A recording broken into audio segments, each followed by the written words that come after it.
प्रभु यीशु के नाम से आप सबका स्वागत है। आज के इस आराधना के समय पर आप जहाँ कहीं भी हो, इस संदेश अभी हम सुनने जा रहे हैं। हम अपने आप को परमेश्वर का हाथ में सौंपें।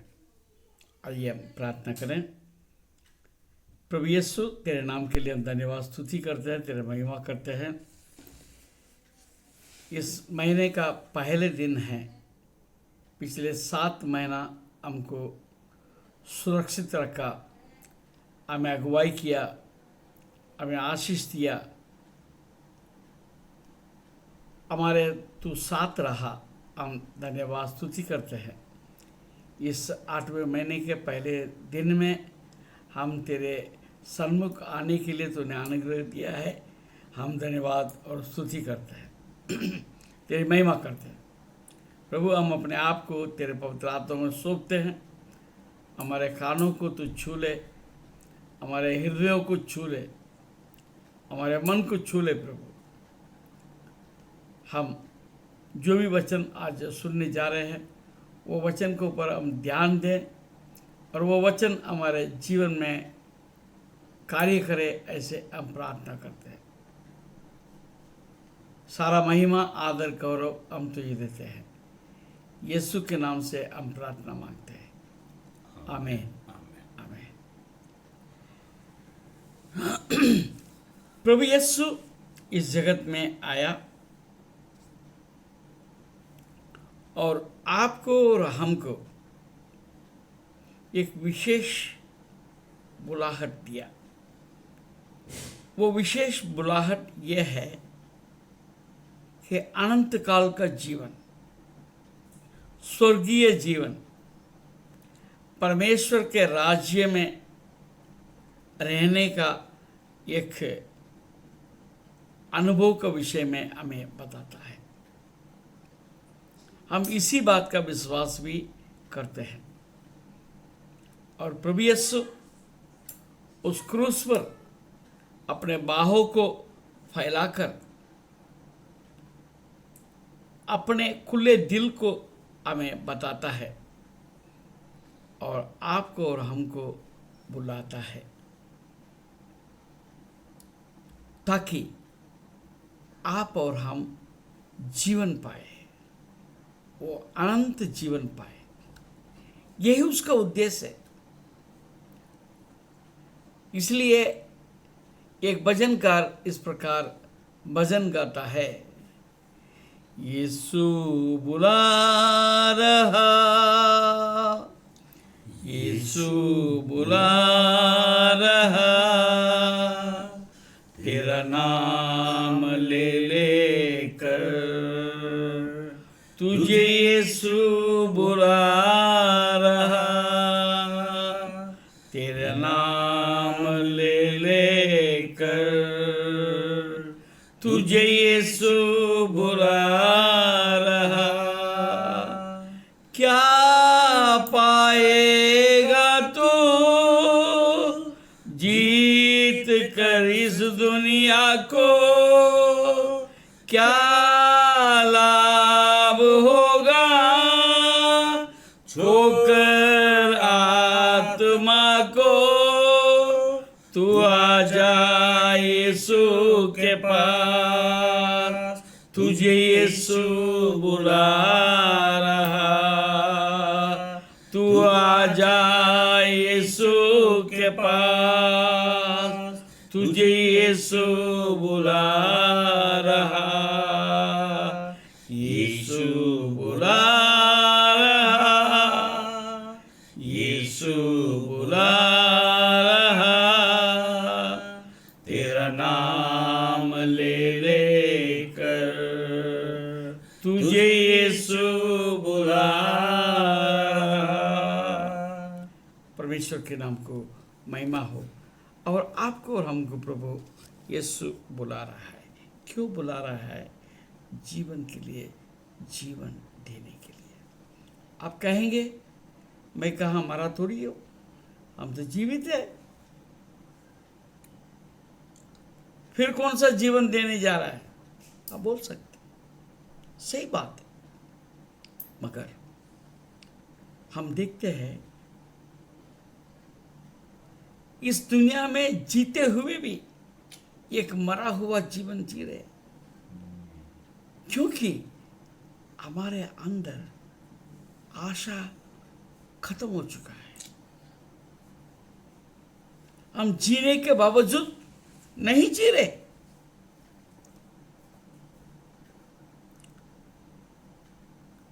आज आपको जानने की जरूरत है जीवन क्या है और मृत्यु क्या है। Life and death, what is life and what is death. मृत्यु जो है ये नहीं है कि शरीर से प्राण निकल जाए, वो एक प्रकार का मृत्यु है, मगर उसमें छुपा हुआ है अनंत काल का मृत्यु। और हम जो जी रहे हैं उसमें भी हम जी तो रहे हैं, कैसे जी रहे हैं। आज बहुत से लोग आशा रहित एक जीवन जी रहे, उनको पता नहीं और ना उनको विचार है कि मेरा मृत्यु का बाद क्या होगा। कई लोग इसलिए सोचते हैं अरे क्या करना है, एक तो जीवन है, जब तक जीते हैं अपनी इच्छा से जियो, मर्जी से जियो, जैसा जीना चाहे वैसा जियो। जो हमारे पास संपत्ति है क्या हम लेकर तो नहीं जाने वाले हैं। जब तक हम जीते हैं उस संपत्ति को मैं जैसा चाहूं मैं इस्तेमाल करूं। पर आपके एक बात को याद रखना होगा, आप किसी चीज का मालिक नहीं हो। आप तो केवल रखवाले हैं, इसका हिसाब देना होगा। आपके पास जो कुछ भी है परमेश्वर ने दिया है। हमारा हाथ में जो कुछ भी है उसका स्रोत परमेश्वर है। उसका अनुग्रह के कारण से, उसके करुणा के कारण से, उनकी इच्छा से आपके हाथ में कई बातों को सौंपा है। आप केवल उसका रखवाले हैं। रख रखाव करने के लिए आपको दिया गया है। ये आप उसके मालिक नहीं हो, ये बात को आपको समझना होगा। आपसे एक दिन हिसाब पूछा जाएगा, आपका हाथ में 1 करोड़ दिया था, तुमने क्या किया। आपके हाथ में इतना बड़ा महल दिया था, उसका क्या किया तुमने। तुम्हारा हाथ में तुम्हारा परिवार को दिया था, तुमने उनके साथ क्या किया। ये सब एक दिन हिसाब देना होगा। इंसाफ का तराजू यीशु के पास होगा।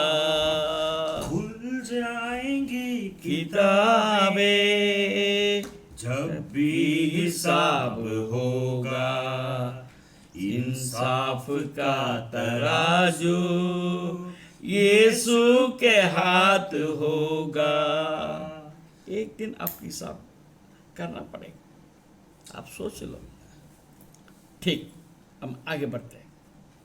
मृत्यु क्या है और जीवन क्या है। पहले हम मृत्यु को समझने का प्रयास करेंगे। मृत्यु वो है जो शरीर से प्राण निकल जाता है, जो आप और हम समझते हैं। मगर ये मृत्यु अंत नहीं है। विश्वासी जन इस बात का विश्वास करते हैं। ये मृत्यु का बाद हम विश्राम में चले जाते हैं, विश्राम में चले जाते हैं। इसका मतलब क्या है? अब जीवन खत्म नहीं हुआ, जीवन है, इसलिए तो विश्राम में जाते हैं। यह कौन सी बात है? आपको मैं समझाता हूं। यह है आत्मा। हर कोई धर्म यह बात को मानता है, आत्मा अमर है। प्राण खत्म हो जाता है मगर आत्मा खत्म नहीं होता। मगर मृत्यु के बाद में विश्राम है। मैं आपको शॉर्टकट में बताता हूं। मृत्यु के बाद में विश्राम है, इसके बाद में न्याय होगा। न्याय के समय पर ये जो विश्राम के आत्मा फिर जी उठेंगे, तो वहां पर न्याय होगा। फिर क्या होगा? दो भाग में बांटे जाएंगे, लोगों को दो भाग में बांटे जाएंगे। जो मसीह में जिया और मसीह में मरा, जिन्होंने यीशु को अपने उद्धारकर्ता मान लिया, यानी मेरे पापों के लिए यीशु मरा और मेरे को उद्धार देने के लिए यीशु आया, वही मेरा प्रभु है। हालेलुया। ऐसे मानकर जिन्होंने बपतिस्मा लिया और अपने पापों को पहले से अंगीकार करके छोड़ने का वायदा किया और प्रभु के बताए हुए रास्ते में जो चलेंगे, तो वे अनंत काल का जीवन के लिए परमेश्वर का राज्य में प्रवेश कर जाएंगे। Praise the Lord. जो लोग प्रभु को नहीं माना, अपने इच्छा के अनुसार जीवन जिया, जो पाप से उद्धार नहीं पाया, वे लोग नरक में चले जाएंगे, नरक में जाएंगे। जो नरक में जाने वाला है वो अनंत काल का मृत्यु में जाते हैं। यानी जैसे अनंत काल का जीवन है, वैसे ही अनंत काल का मृत्यु में हमेशा हमेशा वो आग के झील में तड़पते पड़े रहेंगे, यानी नाश हो गए।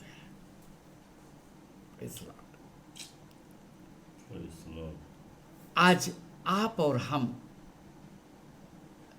इस जगत में जीवन पाया, तो जब तक हम जीते हैं, हम किसके लिए जिएंगे? ये सवाल उठता है। क्या मैं मेरे लिए जीऊंगा या प्रभु को स्मरण करते हुए प्रभु के लिए जीता हूं? जो प्रभु के लिए जिएगा, प्रभु में जिएगा, पाप क्षमा के निश्चय होकर जब जिएगा, तो वो अनंत काल का जीवन में प्रवेश कर डालेगा। Praise the Lord. मैं समझता हूं आप ये बात को समझ गए होंगे। हालेलुया।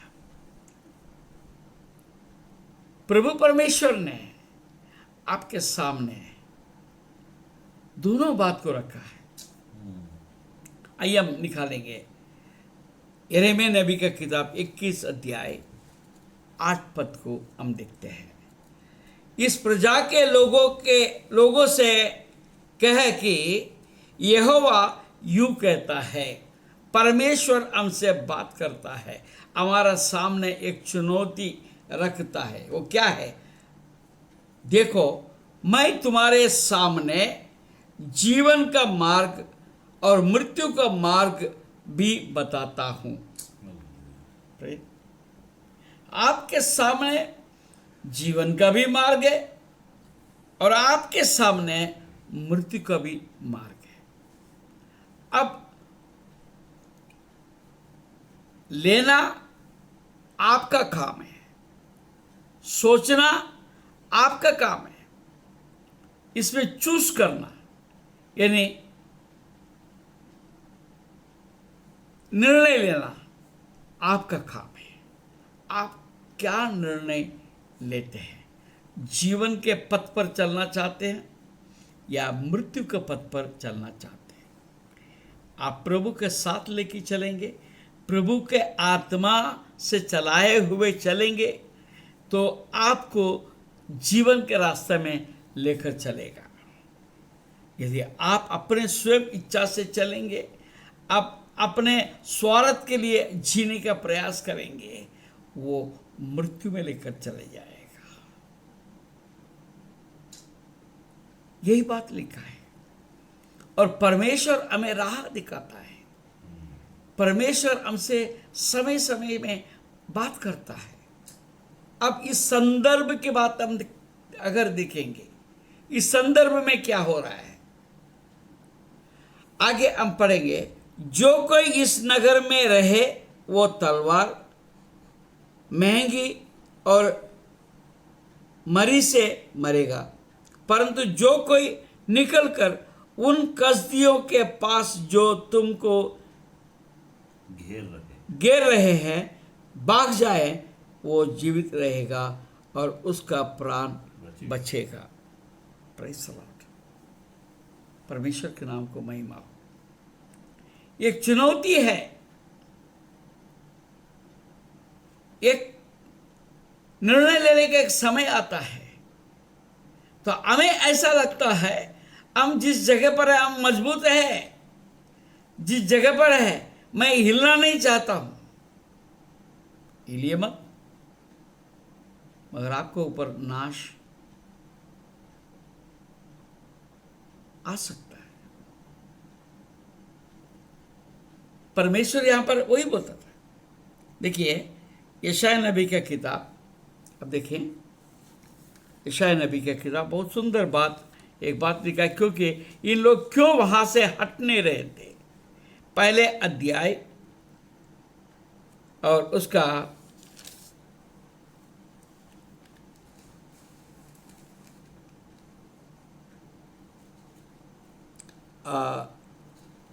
19 और 20 पद पढ़ेंगे।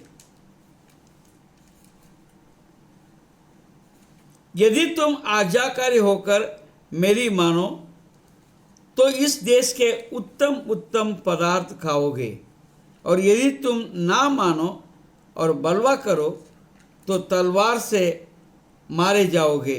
यहोवा का यही वचन है। हालेलुया। परमेश्वर के बात को मानने के बारे में हमको परमेश्वर यहाँ लिखता है। परमेश्वर का कहे हुए रास्ते में हमको चलने के लिए परमेश्वर का वचन हमें बताता है। हालेलुया। हमें क्या करना होगा? 16-17 पढ़ेंगे। अपने को धोकर पवित्र करो, मेरी आंखों के सामने से अपने बुरे कामों को दूर करो। भविष्य में बुराई करना छोड़ दो, भलाई करना सीखो, यत्न से न्याय करो, उपद्रवी को सुधारो, अनाथ का न्याय चुकाओ, विधवा का मुकदमा लड़ो। Praise the Lord. ये जीवन अगर हम जीते जाएंगे तो हम जीवन के पथ पर चलेंगे। Praise the Lord. और एक वचन में ऐसा लिखा है कि लोगों ने ये विश्वास किया है कि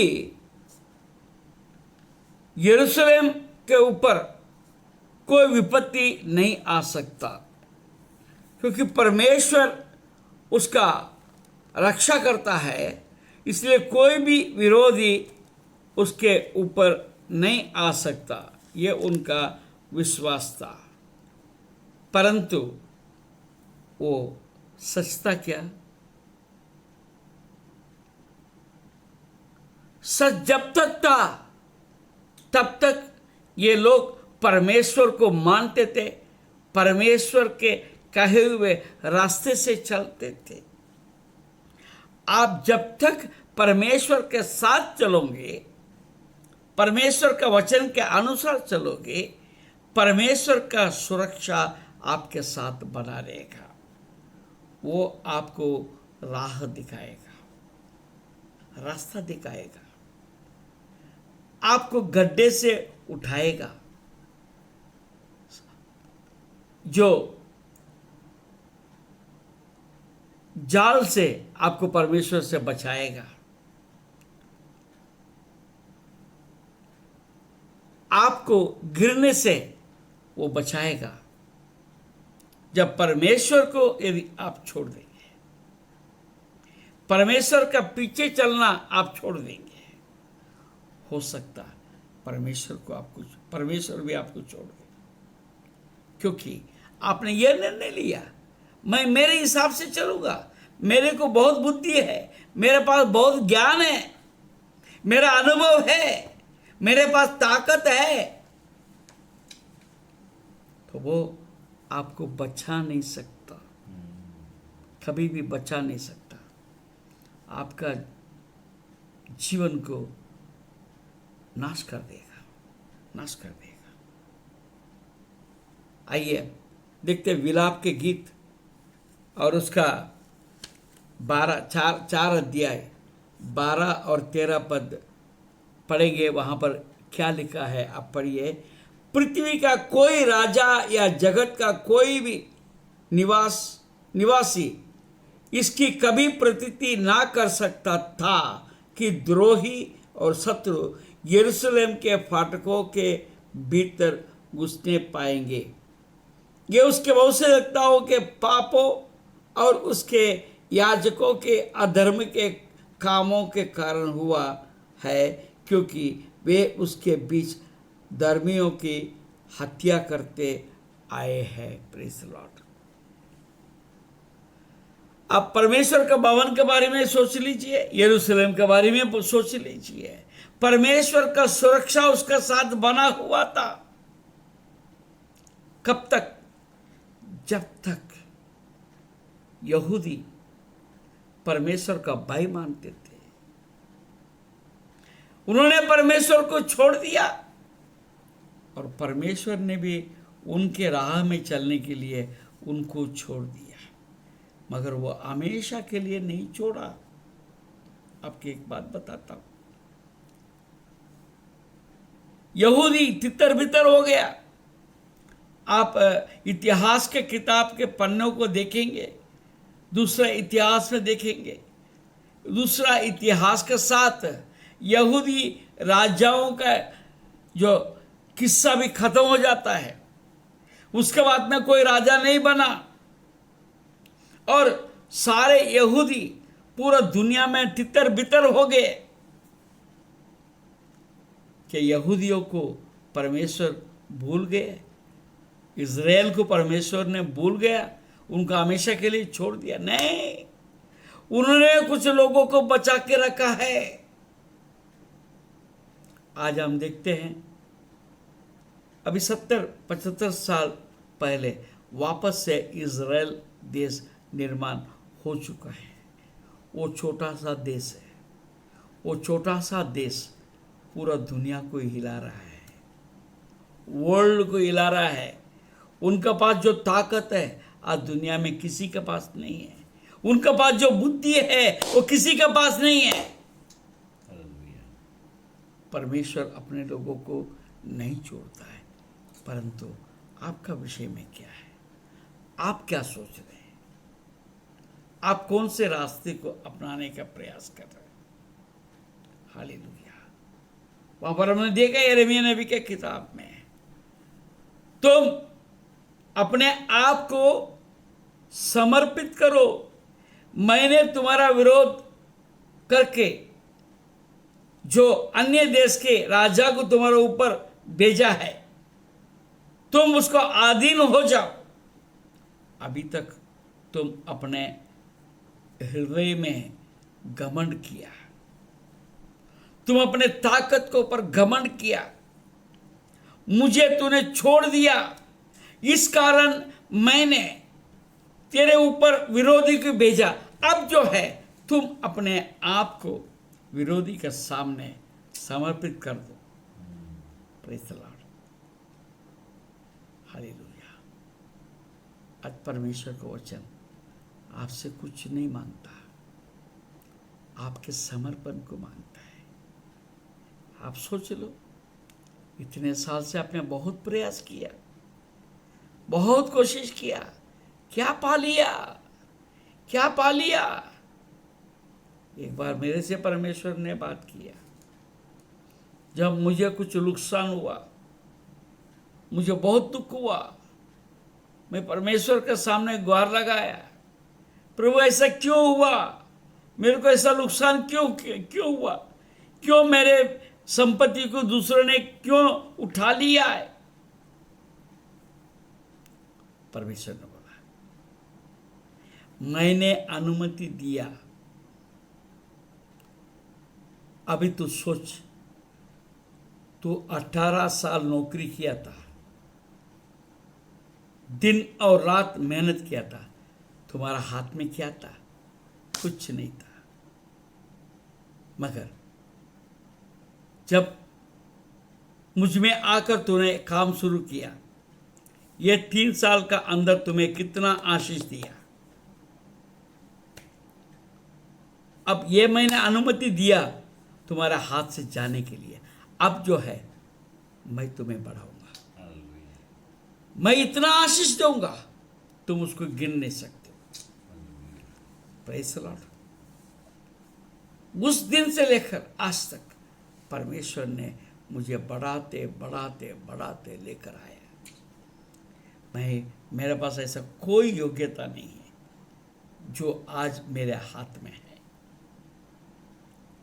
जब हम निर्णय लेते हैं प्रभु के पीछे चलने के लिए, प्रभु हमारे साथ हो जाता है, फिर हर काम संभव हो जाता है।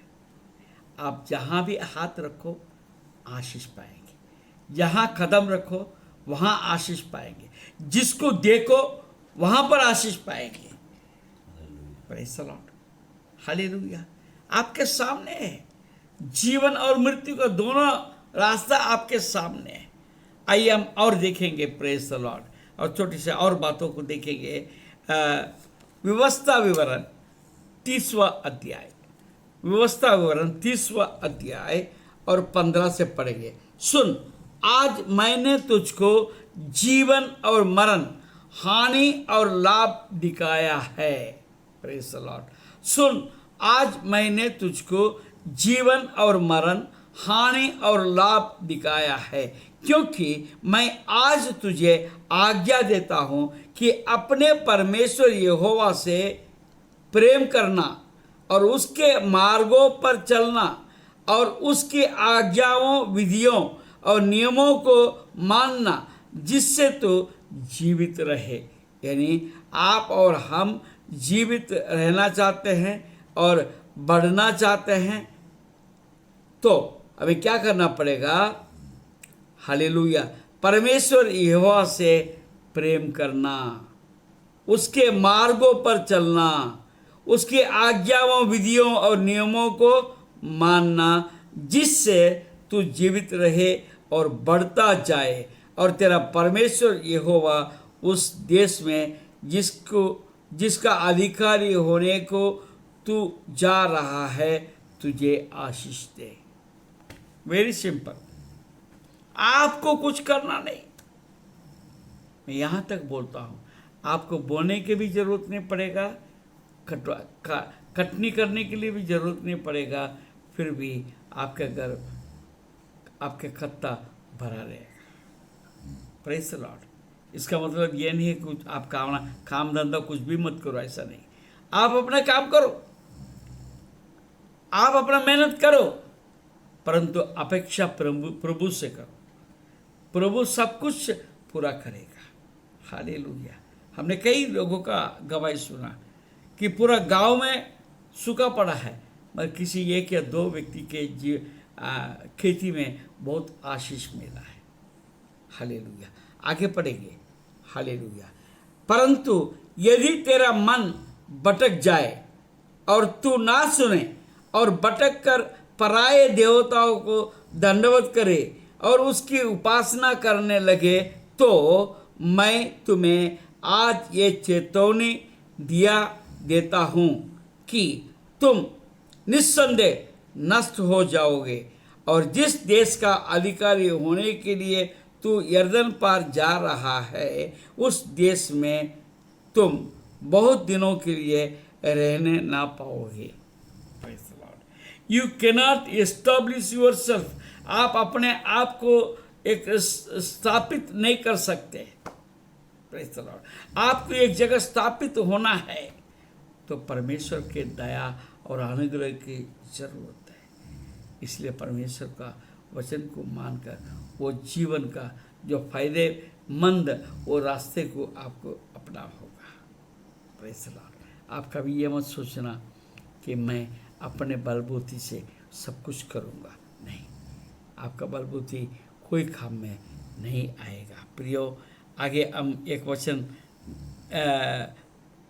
पढ़ेंगे। हालेलुया, हालेलुया, धन्यवाद हो प्रभु, धन्यवाद हो यीशु, धन्यवाद हो। हाँ, और आगे देखते हैं 19 पद। मैं आज आकाश और पृथ्वी दोनों को तुम्हारे सामने इस बात की साक्षी बनाता हूँ कि मैंने जीवन और मरण, आशीष और शाप को तुम्हारे आगे रखा है, इसलिए तू जीवन ही को अपना ले कि तू और तेरा वंश दोनों जीवित रहे। तुम्हारा चुनौती, परमेश्वर आपको सलाह दे रहा है, तुम चुन लो कौन सा, जीवन और मरण, आशीष और श्राप के बीच में तुम क्या करो, जीवन ही को अपना लो, जीवन के रास्ते को तुम अपना लो। Hallelujah, hallelujah. आइए मेरे साथ निकालिए व्यवस्था वर्ण 11 अध्याय, उसके 11 अध्याय 18 से पढ़ेंगे। व्यवस्था वर्ण 11 अध्याय 18 पद से हम पढ़ेंगे। Praise the Lord, hallelujah. हाँ, इसलिए तुम मेरे ये वचन अपने अपने मन और प्राण में धारण किए रखना और चिन्ह के रूप में अपने हाथों पर बांधना, और वे तुम्हारी आंखों के मध्य में टीके का काम दें, और तुम घर में बैठे, मार्ग पर चलते, लेटते, उठते उनकी चर्चा करके अपने बच्चों को सिखाया करना, और उन्हें अपने अपने घर के चौखट के बाजुओं और अपने फाटकों के ऊपर लिखना, इसलिए कि जिस देश के विषय यहोवा ने तेरे पूर्वजों से शपथ खाकर कहा था कि मैं उसे तुम्हें दूंगा, उसमें तुम और तुम्हारे बच्चे दीर्घायु हो, और जब तक पृथ्वी के ऊपर का आकाश बना रहे तब तक वे भी बना रहे। Praise the Lord. Eternal blessing यानी अनंत काल का आशीष, आप जब तक जीवित है तब तक वो आशीष आपके साथ बना रहेगा। इतना ही नहीं है, आपके पीढ़ी से पीढ़ी आपका आशीष बना रहेगा। आपके सामने चुनौती है, इसलिए प्रभु यीशु मसीह कहता है मत्ती रचित सुसमाचार उसका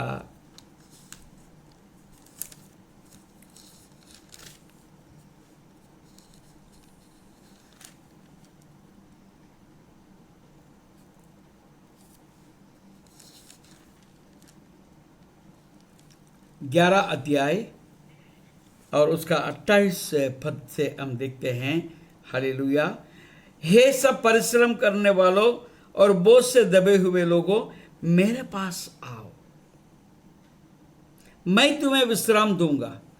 मेरा जुआ अपने ऊपर उठा लो, मेरा जुआ तुम अपने ऊपर उठा लो और मुझसे सीखो, क्योंकि मैं नम्र और मन में दीन हूँ, और तुम अपने मन में विश्राम पाओगे, क्योंकि मेरा जुआ सहज और मेरा बोझ हल्का है। यीशु का वचन आपको हल्का करेगा, आपको बोझा नहीं बनेगा। चुनौती आपके सामने परमेश्वर ने रखा है, आपको सोचना है आप कौन से रास्ता अपनाना है। क्या मैं अपने इच्छा से चलकर मैं नष्ट हो जाऊं या प्रभु की इच्छा जानकर चलकर मैं अनंत काल का जीवन पाऊं।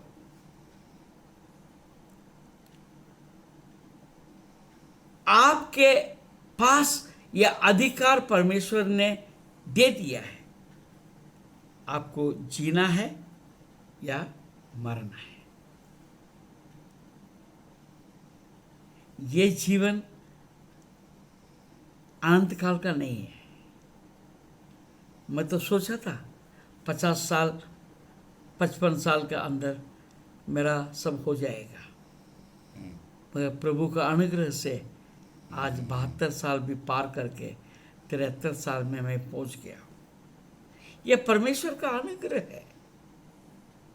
आप जानते, मैं कई बार आपके सामने गवाही रखा है, कितने बार मैं मर मर के जिया, मगर मृत्यु मेरे से दूर होते चला गया, क्योंकि परमेश्वर का इच्छा पूरा करने का अभी भी काम कुछ बाकी है, ऐसा मैं समझता हूँ। जब तक उनके काम मेरे द्वारा जो करने का उन्होंने निश्चित किया है, वो काम जब तक पूरा नहीं होगा तब तक मेरा प्राण मेरे शरीर से नहीं निकलेगा। Hallelujah, hallelujah. चाहे कोई दुआ करे मेरे मरने का, कोई दुआ करे मेरे को जीने का, ठीक है, परमेश्वर का आपका बात को याद रखेगा, परंतु उनका इच्छा मेरे जीवन में जब तक पूरी नहीं होगी तब तक मैं जीवित रहूँगा। और इस शरीर से मेरा प्राण जाने के बाद में भी मैं जीवित रहूँगा, विश्राम स्थान में रहूँगा। और जब नीले आसमां के पार जाएंगे, मेरा यीशु रहता वहाँ, हम मिलेंगे बादलों पर, हम मिलेंगे बादलों पर, देखेगा सारा जहां। हालेलुया। ये दुनिया के बहुत सारे लोग देखते रहेंगे, मगर कुछ लोग उठा लिए जाएंगे। तो वो कुछ लोगों में आप रहेंगे क्या? अगर आप रहेंगे तो आप जीवन पाए हैं, आप नहीं रहे तो आपका जीवन में मृत्यु है। हालेलुया। परमेश्वर आज आपके मेरे साथ बड़े स्पष्ट रूप से बात कर रहा है। मैं दोनों रास्ता तुम्हारे सामने रखा है, तुमको करना क्या है। यदि नहीं समझ में आया, यह वचनों को आप स्मरण करो, आप सोचो, आपका ये दुनिया का जीवन से तृप्त हो जाएंगे या आने वाला जीवन पर आप तृप्त होंगे, क्योंकि ये जीवन तो सीमित काल तक रहेगा। जैसा मैं अभी 73 का हूँ, हो सकता है 5 साल और बढ़ जाए, हो सकता है और 7 साल हो जाए, 80 साल बहुत हो गए ना, हो सकता, तो उसके बाद तो खत्म हो जाएगा ना। परंतु अनंत काल का जीवन एक अलग है। हम देखते हैं जब रूपांतर, यीशु रूपांतर हुआ, किससे मिले, किन किन से मिले? मूसा और एलिया से मिला। मूसा कब मरा, शारीरिक मृत्यु कब हुआ? एलिया का मृत्यु कितना साल हो गया, मगर उनके साथ जो है यीशु वार्तालाप किया, ऐसा हम पढ़ते हैं। वो क्या झूठा है? उसका गवाह है 3 लोग, एक नहीं, 2 नहीं, 3 लोग, उनका चेले, ये सब सुन रहे थे। इसका मतलब यह है, जो प्रभु में मरा है वो जीवित है। वो समय का हम इंतजार कर रहे हैं। अगर जो अनंत काल का मृत्यु में चले जाएगा, वो कुछ नहीं देख पाएगा। आज आपके सामने ये चुनौती है। What do you want? Which one you want to choose? Whether life और डेथ?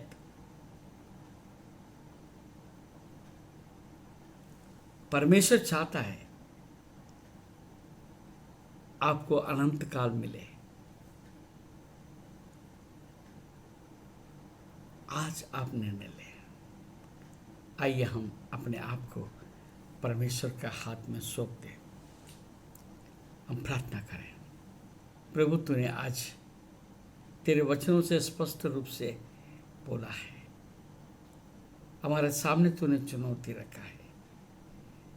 एक सही निर्णय हम ले ताकि सही रास्ता में हम चल पाए। हम प्रार्थना करें। प्रभु यीशु, आज का दिन के लिए हम धन्यवाद और स्तुति करते। तूने आज तेरे वचन के द्वारा हमें यह बताया, ये मृत्यु क्या है, जीवन क्या है, या अनंत काल का मृत्यु क्या है, अनंत काल का जीवन क्या है, उसके लिए हमें क्या करना है। इन बातों को तेरे दास के द्वारा तूने जो बात को प्रकट किया, हमने अपने कानों से सुना, हमने मन में ले लिया। यीशु, आज हम हर एक अपने जीवन को तेरे पवित्र हाथों में हम सौंपते। प्रभु, हमारे मनों को तू सीधा कर, हमारे हृदय में तू बस जा और तेरे वचनों को हम स्मरण करें, हमारे हृदय का पाटी में हम लिख रखे, उसके अनुसार चलकर हम जीवन पाए। यीशु, वो जीवन पाने के लिए हम अपने आप को तेरे पवित्र हाथों में हम सौंप देते। प्रभु, हमें स्वीकार कर और हमें अपने मार्ग में तू चला, अपने मार्ग में तू चला। जैसा गीत गाया, यीशु बुला रहा है, तूने बुलाया। आज हम तेरे आवाज़ को सुना और हम तेरे पीछे चलने के लिए निर्णय लिया है। प्रभु, तू हमें संभाल, हमें गिरने मत दे। शैतान हमारे जीवन में काम नहीं कर पाए, उनसे हम बचकर, उनके जाल से, उनके चाल से हम बचकर प्रभु तेरे रास्ते में हम चल सके, वैसा तू अगुवाई कर। हम अपने आप को तेरे पवित्र हाथों में सौंपते हुए इस प्रार्थना को यीशु मसीह के नाम से मांगते हैं। सुन और दया से ग्रहण कर। आमीन, आमीन।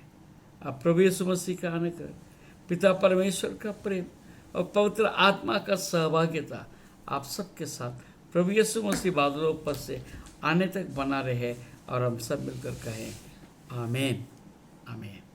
प्रभु आपको आशीष दें। यूट्यूब के चैनल को और लोगों को आप भेजें ताकि ये वचन औरों के जीवन में भी